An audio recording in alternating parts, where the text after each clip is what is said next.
All right, well, welcome to Rock Recovery. This is a great day. It's a personal look into the inspiring recovery journey of many of the greatest legends in rock and roll entertainment.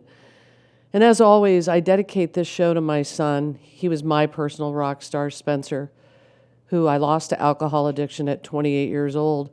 And it's really hard to believe in just a few short weeks, we're going to be honoring him on what would be his 36th birthday. It's just incredible, and he was a big fan of music. It was one of the things I felt that was missing in his recovery. It just wasn't offered to him, and this is why we have this creative outlet. This is what this show is inspired by. Before we start, I want to give a special shout out to my rock star producer, Robin Cote. Thank you, Robin, for all you do. Dave Pratt with Dave Pratt with Pratt Podcasting and Pratt Marketing Agency, who generously hosts this show, and our sponsors, Joe and Judy Norelli with the Norelli Family Foundation. It's an amazing organization that generally supports charities across the country, including mine, as well as St. Jude's, Advent Health for Children, the Herkimer, the Steve Azar St. Celia Foundation, and Alice Cooper Solid Rock Teen Centers, among others. And speaking of Alice, I actually have him to thank for my guest today, a friend and a bandmate of Coop and fellow Rock and Roll Hall of Famer Duff McKagan, monster bassist of Guns N' Roses, with whom he continues to achieve worldwide success. In fact, they're on tour right now. Velvet Revolver, Alice in Chains, Jane's Addiction, and Alice's supergroup Hollywood Vampires are just a few of the many legendary bands he has made an impact with over his musical career.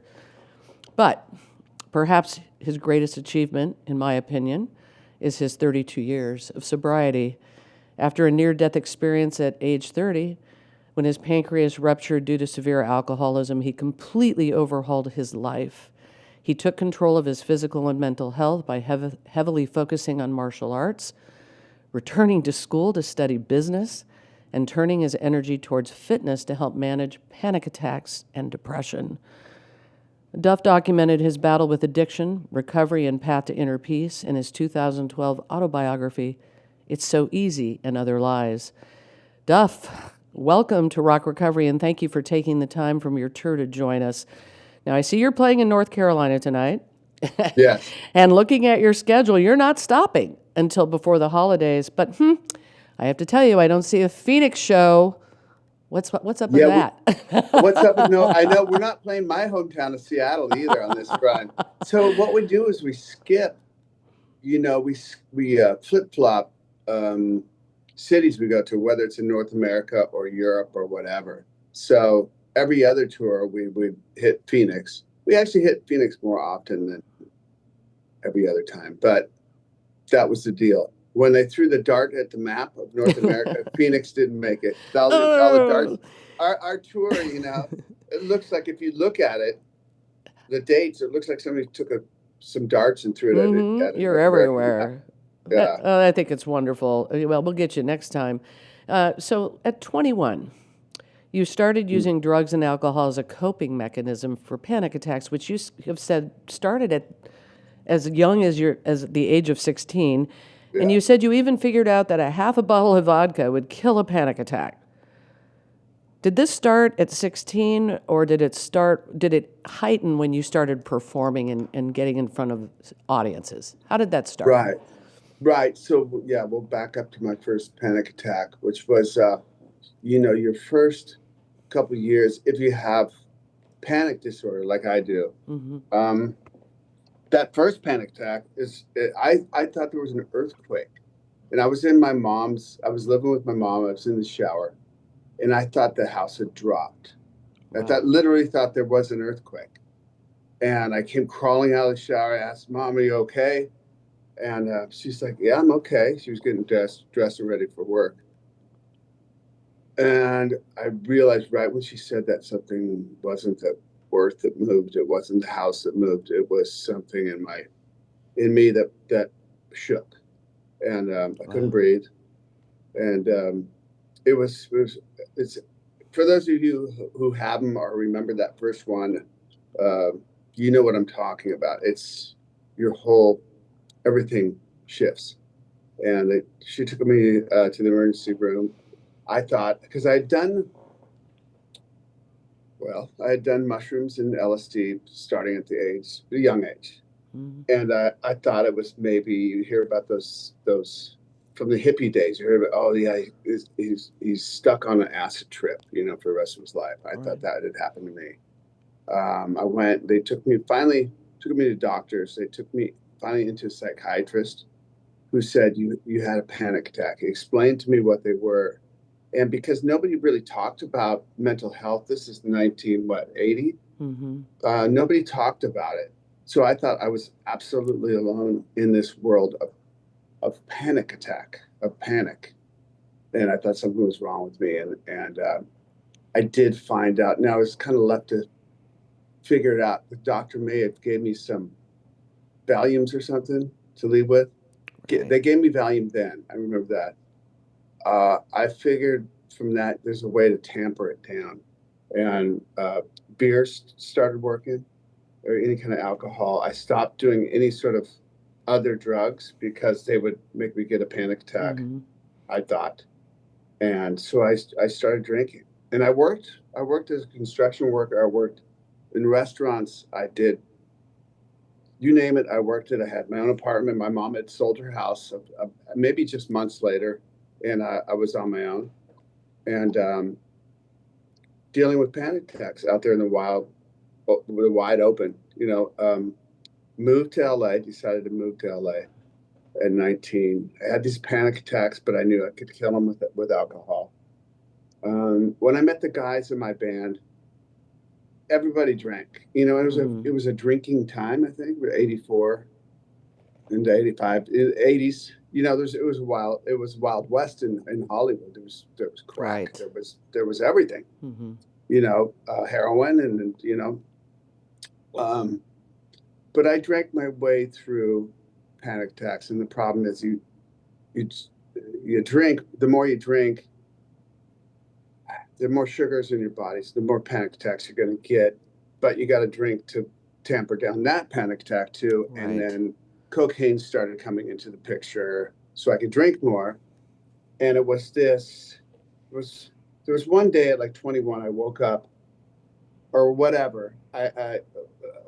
And I had the sweats because I needed a drink, and that's when I knew I was an alcoholic. And it was really scary and an awful feeling.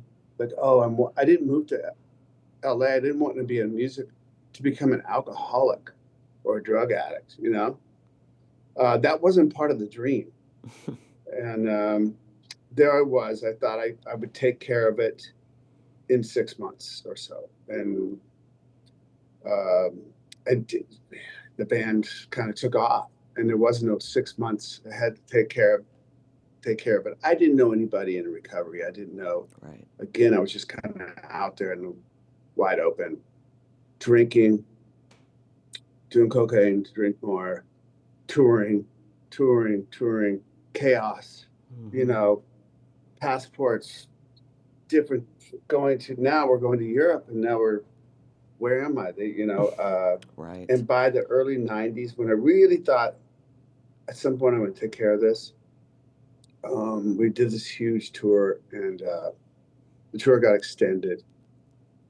And I just didn't know which way was up at some points. I'd pull it together for the gigs, of course. There was a line I didn't cross. But there was one gig we did in Mexico City where I was like, oh, I'm too drunk. And I had to just stare at Matt Storm's kick drum the whole show. Wow. So I could just stay on. And I was like, I've gone too far. And I thought, okay, well, I'm going to go down to wine. I'm gonna quit drinking, right? I'm gonna stop the cocaine, and I did, and I went to wine, but of course I drank just to get. The panic was going crazy at this point. Wow. I drank 12 bottles of wine a day. At the end of my vodka, I was drinking at least a half gallon a day, if not two. Wow. Just to be normal, just to not have the shakes, just to not have the panic attack. Did you have to do that before you performed? Did you have to? I just drank. Did you have to drink and use drugs before you got on the stage, or was it just in and around it? I wouldn't use cocaine before we played because it's tough to be groovy on cocaine. It's really tough to be groovy on cocaine. So I would hold off. Like I had these little lines like I wouldn't cross. So I thought I was holding it together, right? These little lies you tell yourself all over the place. Or just to get by. I don't know if they're lies. They're just, you just don't look at certain things. Like, and I'm not going to do coke for the show. Never do that. But yeah, I'd have to wake up and drink. I had just to be able to perform, right? Just to be able to get up, like I would have a bottle next to the bed. Right. Yeah. Well, Rob Halford told me before he got sober that if he didn't drink before he went on stage, he couldn't perform. And like that was part of his routine. Have a bunch of drinks, then go out, have a bunch of drinks. So when he finally got sober and he went out for the first time, he said it was like euphoria. Like he couldn't believe how different it was and how much better he performed. He didn't realize it at the time until he got sober. No, the same happened to me. Slash was going through this at the same time as you, right? So I had a partner, didn't I? You had Slash. I know. I had a few partners in that, and so it didn't seem abnormal. Of course. We would drink, of course, before we played. How are you going to play without drinking? I mean, God, who are you kidding over here? Mm-hmm. What happened to me was, so I started drinking the wine, and I woke up one morning. The tour ended. I had just done a solo tour right after our tour. Why? I don't know, because I had a record out, and I went out. Right. Scorpions. I'm drinking wine. I look like hell. Not that really mattered, but it was starting to take its toll on me. Is what I mean. Right. And I got home. I bought a house in Seattle. I thought I'm going to have a family here if I can survive. Mm-hmm. I'm going to have a family. I have bought a big enough house to have a family. And I was just like getting furniture. My couch downstairs was the big box. My big TV came in. I didn't have furniture yet. It was like, but I had a bed, and I had a phone next to the bed, and I woke up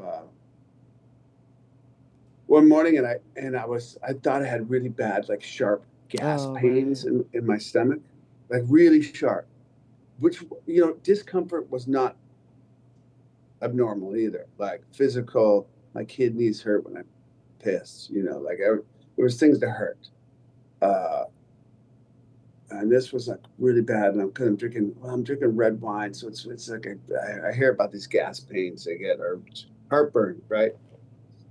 And I rolled over, and the heartburn spread like down to where the bottom of the side of my stomach, right? And then it moved down to moved down lower onto my like inside on my thighs, and I was trying to get to the phone to call my friend, and I couldn't reach the phone. And luckily for me, my friend came over. I could hear him downstairs. He saw my car was in the garage. My keys were home, and he came upstairs and he found me. He's like, and I remember him saying, "Okay, it's finally happened," Wow.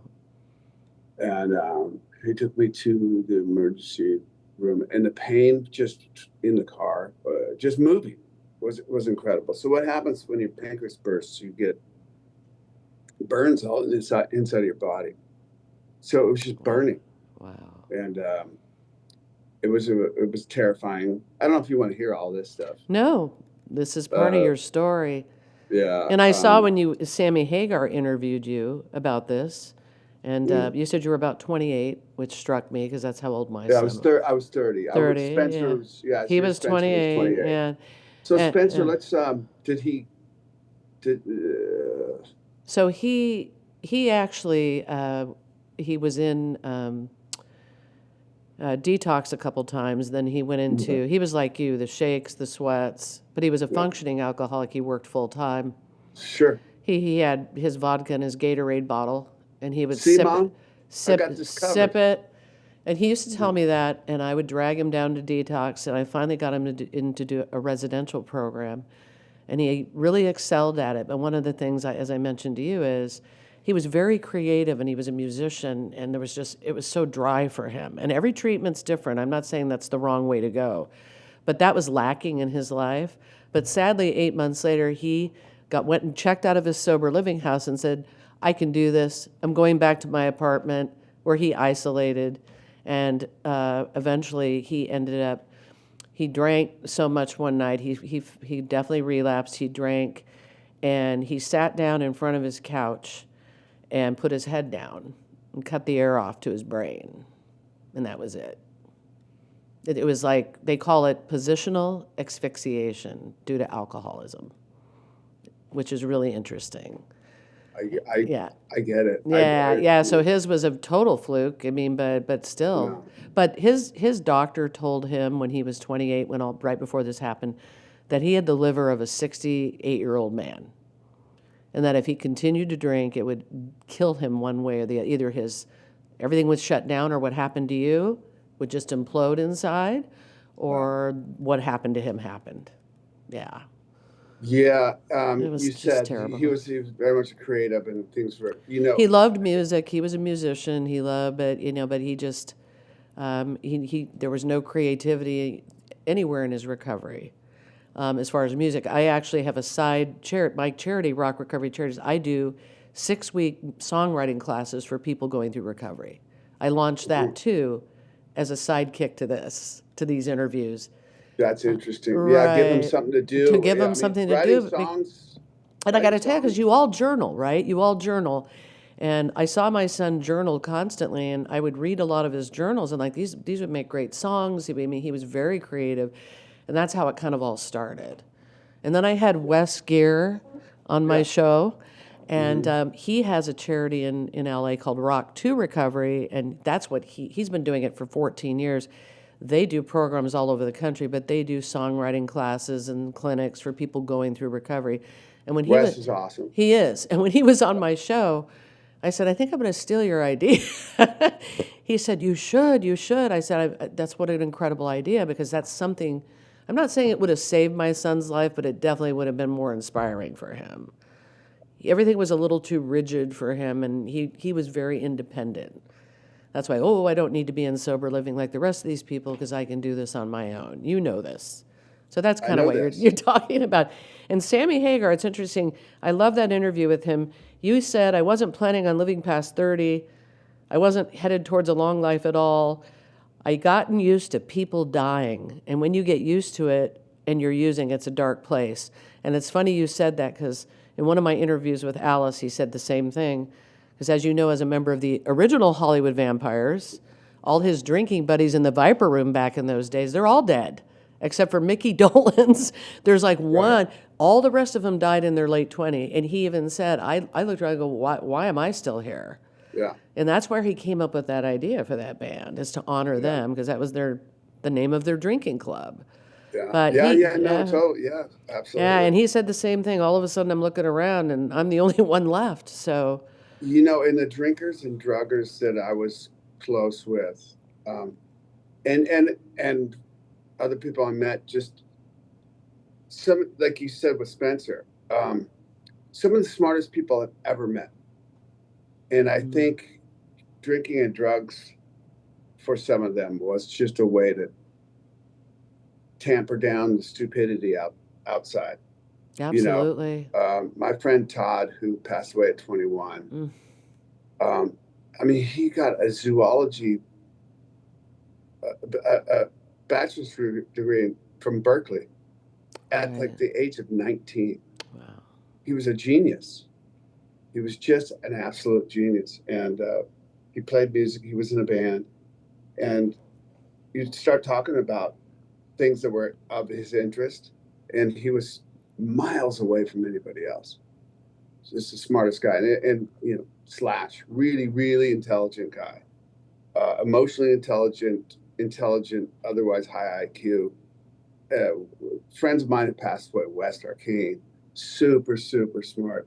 It was Andy Wood, really smart, funny guy. People were dying around me, and it became, I won't say normal, but it was my normal. Well, absolutely. And so Yeah, I ended up in that hospital, and it was my pancreas had burst. The pain was so bad they put Demerol in, two shots of Demerol in my ass. Didn't do anything. And I knew what opiates were supposed to do, of course, because I used opiates many times, and it didn't do anything. Right. And then they put morphine in my arm. They got me settled down and put Librium in the other arm for the shakes. And a surgeon came in and they said, "We're going to cut your pancreas." You know, they did ultrasound, right? So they knew what was going on. And I just wanted them to kill me. The pain was so bad. It was like I'd read books. You know, I knew about like Civil War, like guys lying in the mud in Gettysburg saying, "Just kill me," and that's what I felt like. Wow. Just kill me. And you woke up though in the hospital, and one of the really touching stories that you told was that your mom, who was suffering from another Parkinson's, was standing over you, and you had tubes everywhere, and you said she was crying, and that your revelation was, I should be taking care of her. Yeah. That's a real revelation, and you were the youngest son, you said. That had to be a really emotional moment for you as well. Yeah. And that had to be something. And I know Susan wasn't involved yet. Not yet. Not yet, but no. Because I know that your family and your daughters Grace and May, they've really impacted your recovery journey. Absolutely. And family's everything. How did your mom take it from there? Well, so my mom wasn't standing over me. She was in a wheelchair. Oh, she was in a wheelchair. Wheelchairs, which, you know, just a vision of that. Right. Wow. And I'm the last son, and you know, that's the order of things is not right here. Right. You know, Absolutely. it's not right. And you know, I was on sort of this Librium morphine. The pain started to subside, and I had some moments there where I'm like, you know, I wasn't drinking. I was on morphine and I was on Librium, but I wasn't drinking. And I had 2 days away from drinking. Then I had 3. I had 4, and they lessened the morphine and the Librium and my mom. And what am I going to do? I have the chance now to live. I think this is a whole new reality to me. Now it was 5 days and 6 days. Wow. They started to take the tubes out and giving me like, you know, pill morphine and then pill Librium. And then they had a rehab for me to go to. And I said, "You guys, I'm done. I'm done. I know what I have to do." Right. And they were like, you know, my doctor said, if you check it, if you come out of this hospital and you drink in the next today, you're going to die today. Wow. Your pancreas is exposed. You know, if you drink tomorrow, you're going to die. Maybe not in the next hour, but in the next few hours. You know, wow. So there's a real black and white. There was a line drawn. It's like, okay. And they gave me Librium to leave the hospital. They gave me I don't know how many was in there, maybe 100. And they said the first day you take 10, second day you take 10, and the third day you take 9. You know, you taper off. Right.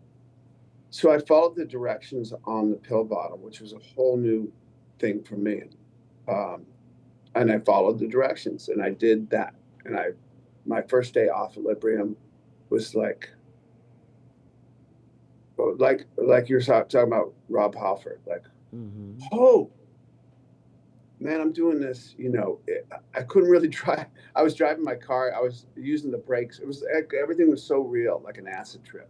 You know, right. I would go into the store. I rode my bike to the store, and I was sweating. You know, everything was too real. Like this person coming over the speaker in the grocery store, like, you know, clean up on aisle 5. Somebody, I was paranoid. You know, somebody's talking to me, and I bought like I don't know what I even got at the store, like barbecue sauce and cigarettes. I just wanted to experience going into a store. You know, gave them crumpled up money. It was in my pocket. Is this enough? Great. You know. They're looking at me like I think they're looking at me like I'm an alien. But but one day after that, I just started riding my mountain bike, just riding. And then I was very much alone. Didn't know anybody in recovery. And shoot, I didn't think I was going to be able to play music. I thought I had to drink to play. So I Right. thought, okay, well, music's Right. probably out.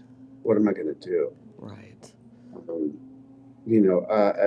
About a year later, Steve Jones from the Sex Pistols, one of my all-time idols. I learned to play guitar listening to Steve Jones from the Sex Pistols, and he called me and he said, "Hey, we're doing this gig for Shannon Hoon, who had passed away, Oh yeah. for Blind his Melon. baby. Yeah, for Oh. they, his wife just had a baby. Ugh. Shannon just died. We're going to do a benefit show for the baby at the Viper Room. It's going to be me and John Taylor, and we want you to play, and Matt Thorne's going to play Right. drums." And we, okay, Steve, I don't know if I can play, man. I don't. He goes on, and he had got sober like maybe a year before me, and he said, "Oh, mate, you're going to be fine." And I just hung on to those words. That's And great. we played our first show. We played my first show in sobriety, and it was so wonderful. I'm like, this is what I've been missing. Why did I not at least try this once, before? But at that point, everything in my life was what's coming, what's going forward. I was not going back and kind of flagellating myself with a, I was just like moving forward. I got into martial arts, Right. and this was the thing I always wanted to do. And I just stayed in that dojo, like 2 days in the dojo, and the things in my martial arts. When I went to AA a few years later with a friend, and I checked out the 12 steps, I'm like, oh, this is my martial art. This is what we do. Exactly. And I came back to my sensei. I said, do you know, man? And sensei, I didn't call him man ever. Right. There's 12 steps of AA. He goes, oh yeah, I know all about them. Those are universal truths that work. There you go. They didn't invent them. They just put them together in this order. These are things that have worked for, 4,000 years, and kind of a lot of things came together for me at that point. And, Well, it's true too. With everybody I've interviewed, everybody's recovered differently. I mean, Rob said he still goes to meetings after all these Right. years because he likes that community. Alice never did. Right. Alice turned around and took up golf. Yeah, And he said, my addiction became golf. And he said, I wasn't a meeting guy, but that doesn't mean someone else is not a meeting guy. And that's one of the things I like our listeners to understand is there's not one cookie cutter. This works for everyone. Like my son did struggle with he did the whole 12-step program and the big book and all. He did all of that, but he just felt, for him it felt really rigid. And yet there's other people who they have to have that. So I was trying to find him a happy medium of where he could heal and also still embrace what that really teaches. Like you said, they're universal values. That part's important. Yes. But like I said, Alice said, I never went to any meetings. He said, I didn't need to. I had Cheryl and his kids and hung on to that. Yeah. Which is what kind of happened to you after you met Susan and So started your family. Yeah, I purposely didn't try to get like a girlfriend or I knew I had to get myself straightened out first. And Absolutely. things just kind of came together, man. Like you can't bring somebody else into your life right now. You don't have yourself figured out. So met Susan on a blind date. There was a guy I knew who was like, hey, and when he called me to do this blind date, I'm like, okay, well, everything happens for a reason. I guess it's probably time. It was 2 years sober. Right. And I'm like, what can I lose? And I talked to her on the phone first. I was out on tour with that band that Steve Jones called. We became a band, and we made a record, and we went out and did a few shows. Not a ton, but like 3 weeks worth of shows, and I was out on that tour, and that's when this friend of mine came to me about the blind date. I talked to her on the phone, and she sounded like one of my sisters, really comfortable to talk to. Mm-hmm. And we talked a few times on the phone, and then picked me up at the airport at Burbank when I got back. And she's my wife is a exceedingly beautiful woman. Now I knew her mind was beautiful because I talked to her on the phone. Right. And then she picks me up at the airport.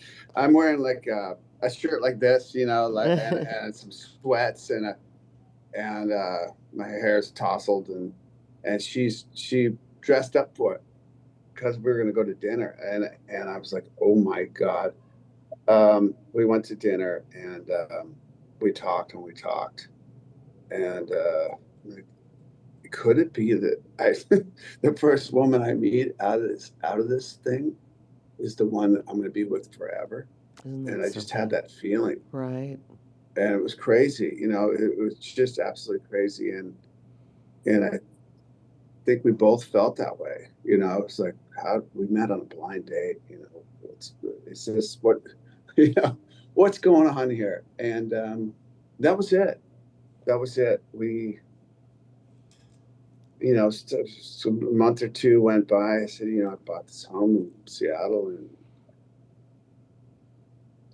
and to have a family, like I don't know if I was that straight about it, but I think she got it. And when our baby, then we had a baby first, then we got married. Mm-hmm. I don't know how our it's immaculate conception, right? Because we got married. Was Grace your firstborn? Grace was our firstborn. Mm-hmm. The thing is, she got pregnant and we decided, like, we don't know anything about this part. We both, of course, wanted to have the baby. So let's have you have the baby. We'll get our feet underneath us, figure out how to have a baby, and then we'll get married. Then so we got married. Whatever. Grace was our little flower girl. She was one. Oh, that's wonderful. Something. And we got married in the backyard of that house that I bought for a family. And we had May. She had May. I was there in the room. I never like to say we had a baby because when you were one of the chefs, though. when you watch birth, it's like, oh no, she's doing it all. I'm here. I'm definitely here, but yeah, our girls and my relationship with my wife, it's been 30 years now, and it just grows stronger and stronger every day, and I'm so fortunate to have been here for it, And I like where you said every time you would look across the room and see a bottle, then you'd look at those children and your wife, and you said, "Not today." No. That's really cool, though. Yeah. To see there's your reminder. I mean, family is so great. Not today. This is what I'm doing this for. I mean, and that's always an underlying theme, which is incredible. It's an underlying theme, yeah, for sure. And I know I wake up every morning and go, I'm here in Raleigh, North Carolina. We just flew out here. We're starting our tour tonight. Right. And I wake up thankful, That's wonderful. I acknowledge it. And I today's a good day. I always say it in the morning. I acknowledge the thing, and that is drugs and alcohol. I go, okay, I see you over there. Today's a good day. So. And you're over 30 years of sobriety now. Yeah. Correct. And what I really appreciate. So my son struggled with depression, and that was part of the reason he drank. Was to, he drank because he was depressed, and he was depressed because he drank. It's pretty much what happened. It was a vicious cycle. And you admit your struggles with your panic attacks and depression continue. They're ongoing. I mean, those things don't completely go away. But you do talk to someone still once a week about it? Do you still seek counseling? And because as we talked about, everybody handles recovery differently. Some need meetings, what is your go-to? to stay on top of all this besides just staring at that Of all beautiful this, family? right? So Yeah. the panic disorder, they always said, oh, it's a symptom of depression. So I Mm. never got depression until 2000. We just did our first big stadium tour. The band was back together. Everything was going great. Relationships with, were back together from that whole band thing. We'd broken up for a bunch of years, and my family was doing well. We just done this big stadium tour. People were stoked that we were back together. Everything was going well. I got home from the tour, and I had this, like the panic attack in my mom's shower. I had this other thing. It wasn't a panic attack. I started dropping into the ground and kind of kept going, and it was morose and dark and really, really, really, really scary again. And I realized this is depression. This is what I've had some friends with depression, bad depression, and I'm like, that's what this is. I try to look at everything that happens to me as a message I can carry forward and help others. Exactly. But at this point in the depression, that I didn't know that I could even come through it. And everything's going well. I've been sober for a long time, and martial artist and all this stuff. My playing was on, my chops were on better than they'd ever have been. My relationship with my wife was amazing, and my daughters, and this, so this is when I met my psychiatrist, who I have to this day. She explained to me what was happening. I mean, it got so bad I couldn't tie my shoes. It got me to the dojo. A friend of mine came and got me and took me to my dojo, my safe place. I couldn't even lace up my hands, So I got through the depression with the help of medication and stuff too, that I needed to even out what was going on with my fight or flight and, serotonin, whatever else. It got myself back and hung on to this psychiatrist. And we talked at first a few times a week at least. And I got through that, and don't want to have another one of those depression things. This one lasted about 3 weeks. And I don't know how anybody can get through that. I had all this martial arts and all this, my family behind me, and so a bunch of years of sobriety. I had some really strong things I could grab onto. Like, you can do this, I didn't know if I could do it at one point. I had a brother-in-law of mine tell me, he's like, again, some words I just held onto. He's like, you're going to be okay. And I just held on to those words. I don't know how he knows, but okay, I'm going to be okay. Well, depression is misunderstood, as you've talked about, and I've always said that, because people think, oh, get over it, quit pouting. Yeah. This is what my son... I might have been one of those people. Yeah, and my son, I didn't realize for a long time that's what it was. I was saying to him, oh, come on, you don't need to drink. That's an excuse. You don't need that. We all go through tough times, but you need to find a different outlet. Golf, do something. I even had Alice talk to him. Take up something. You're an addict, okay, but find something else to channel that towards. But I do feel, especially with these channel. I like that. Yeah, it's just with these young people that take their lives because of depression. Not only just people who are going through recovery and struggling with substance and alcohol abuse, but just people that are just mentally depressed, and they take their lives because they don't see a way out. And it's completely, to me, underrated, if you will, in this country especially. People don't really realize that it's a mental illness. Yeah. It's not just, oh, I'm bummed because my girlfriend broke up with me, I'm going to go I saw my son just really fall into it. Yeah. And it took me a couple of years, and I finally got him to go see a professional. And they said flat out, he's got clinical depression. He's a case study for it, but the funny thing about him is when you talk about you take medication to balance it out, which I think is admirable, and that you're able to control that, because he would refuse to take the medication they prescribed him because he felt it was hypocritical. It was, oh, I can't drink, but you want me to take this.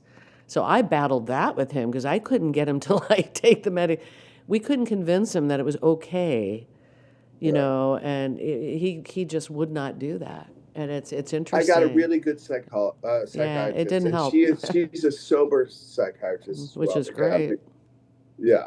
So we kept an eye on all that stuff, and she explained me this. You need this. This is like right now. This is like brain vitamins. Right. You need to fix this thing. She showed me a brain. She split in half, like a plastic one. And she said, we need to get this going here. And when I could see it physically and kind of, okay, it's like a broken bone. We got to get this thing, so yeah, it was, but yeah, otherwise for me, my life, it wasn't like I was just like moping around, no, and, exactly. like what we think of depression, right?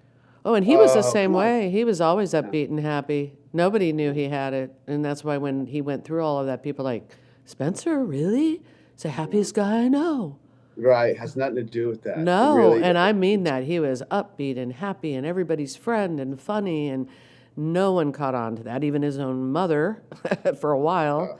And that's why after he passed away, and I told people that was part of the reason he drank and went through what he went through, they're like, no, not him. I see, there's the misconception, it doesn't mean anything. Yeah.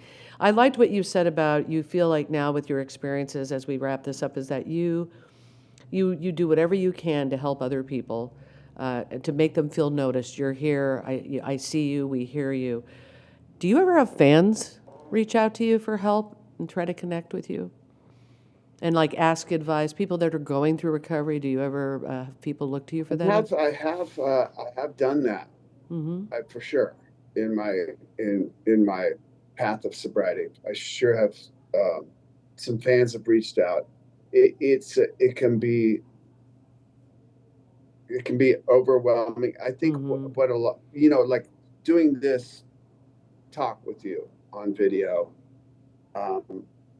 At this point, because it's hard to just go one-on-one with fans. Absolutely. This point. And I try to do, like I did the thing with Sammy. I do these things. If somebody sees me being open and honest about the path and the struggle, and people otherwise look at me as like, hey, it's Duff, the rock guy on stage, he can do anything, and that I'm into also human and have struggled with panic and alcoholism and depression and drug addiction, and that now I'm